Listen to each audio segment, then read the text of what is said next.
അരൂപിയായ ദൈവം മനുഷ്യാവതാരം സ്വീകരിച്ച് സ്വർഗത്തിൽ നിന്ന് ഭൂമിയിലേക്കിറങ്ങിയ പൊൻസുദിനം.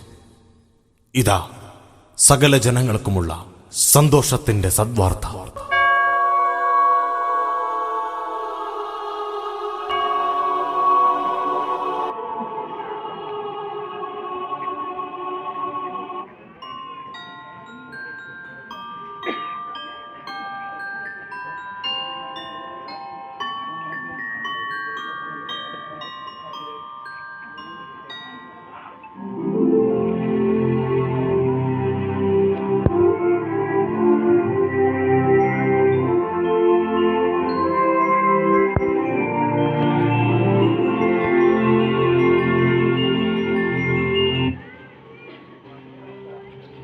താഴെ ഭൂമിയിലേക്ക് നോക്കിയേ, എന്തു ഭംഗിയാണ് ഈ കാഴ്ച. കുന്നുകളും താഴ്വാരങ്ങളും മരങ്ങളും നദികളും ഭൂമി മഞ്ഞിൻ കണങ്ങളാൽ മൂടപ്പെട്ടിരിക്കുന്ന ഈ അവസ്ഥ എത്ര മനോഹരം. ദൈവം തന്റെ ഏകജാതനെ ഭൂമിയിലേക്ക് അയക്കുന്ന ഈ പൊൻസുദിനത്തിൽ നക്ഷത്രങ്ങളായ നമുക്ക് ഒരു പ്രതീകമാകാൻ കഴിഞ്ഞത് എത്ര വലിയ അനുഗ്രഹമാണ്.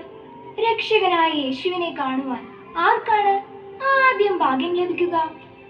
ഒരു പക്ഷേ രാജാവിന്? അല്ല അല്ല, ലോകത്തിലെ ഏറ്റവും വലിയ സുന്ദരന്.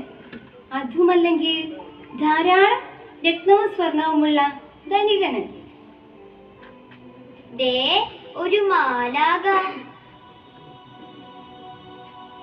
ലോകരക്ഷകനായ യേശുവിനെ കാണുവാൻ ആദ്യം ഭാഗ്യം ലഭിക്കുന്നത് ആർക്കെന്നല്ലേ നിങ്ങൾ ചിന്തിക്കുന്നത്? ഞാൻ പോകുന്ന വഴിയെ നോക്കിയാൽ ആർക്കാണ് ആ സന്ദേശം ലഭിക്കുന്നതെന്ന് നിങ്ങൾക്ക് കാണുവാൻ സാധിക്കും.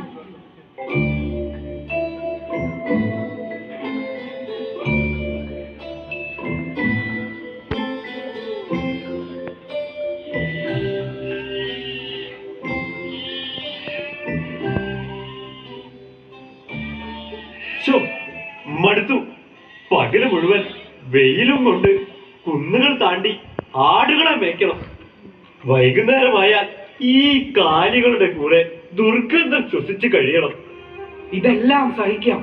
രാത്രിയായാൽ തണുപ്പ് തുടങ്ങും. മറ്റുള്ളവർ സുഖമായി കിടന്നുറങ്ങുമ്പോൾ ഈ താഴ്വാരത്ത് നമ്മൾ മാത്രം തണുത്തു മരവിക്കും. സഹിക്ക്.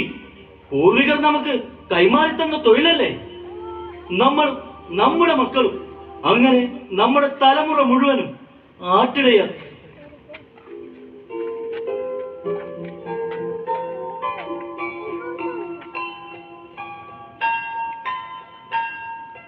ആര് ചത്താലും ജീവിച്ചാലും അവന്റെ ഒരു കിന്നര വായന.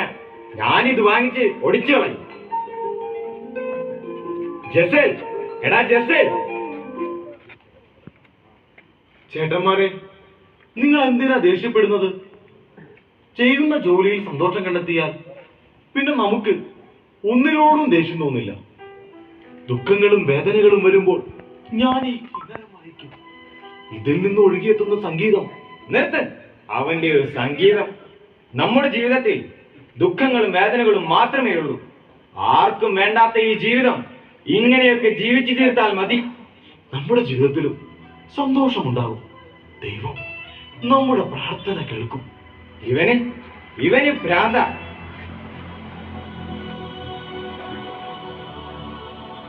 ചേട്ടന്മാരെ,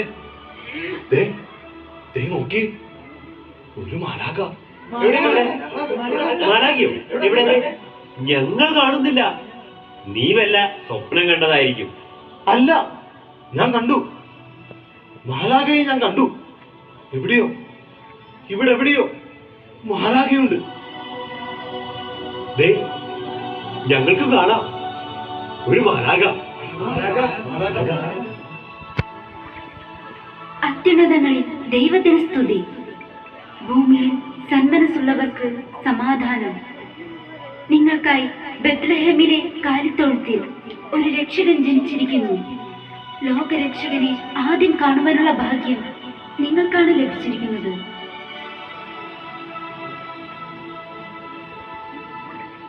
ഇതാണ് നമ്മുടെ ജീവിതത്തിലെ ഏറ്റവും വലിയ ഭാഗ്യം. സമയം കളയണ്ട, നമുക്ക് വേഗം ബത്ലഹേമിലേക്ക് പോകാം.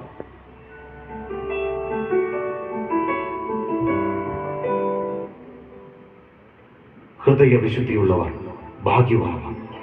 എന്തുകൊണ്ടെന്ന് അവർ ദൈവത്തെ കാണും. വിശുദ്ധ അസീസിയുടെ വാക്കുകൾ നമുക്ക് കാതോർക്കാം. 1000 പുൽക്കൂട്ടിൽ ഉണ്ണി പിറന്നാലും സ്വന്തം ഹൃദയത്തിൽ ഉണ്ണി പിറക്കുന്നില്ലെങ്കിൽ എന്തു ഫലം?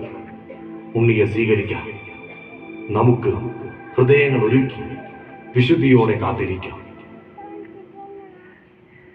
ദുഃഖങ്ങൾ